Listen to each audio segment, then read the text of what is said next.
साथीहरू, आज चाहिँ म मौरीको कुरा गर्न लागिरहेको छु। यो भिडियोलाई अन्त्यसम्म हेरिदिनु होला, किन भन्दा मौरीको अवस्था एकदमै नाजुक भएको हामीले भेट्यौँ।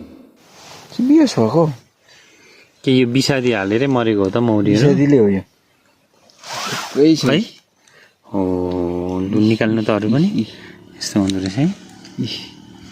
निकाल्नु त यो विषादीले डिस्टर्ब गरेर यिनीहरू भागेको हो क्या। वर्षक राई पो मरो क्या हो यो? यसले कस्तो चाहिँ कक्रिरहेछ। यो पनि मर्छ, आधी मरेको छ हौ यहाँ।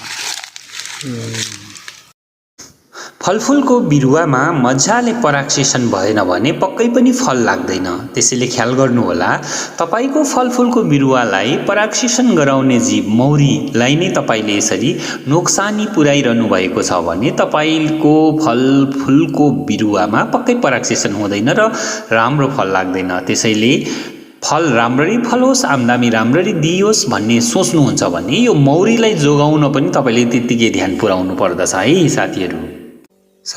भिडियो मन पर्यो भने लाइक, शेयर र कमेन्ट पनि गरिदिनु होला है त। धन्यवाद, नमस्कार।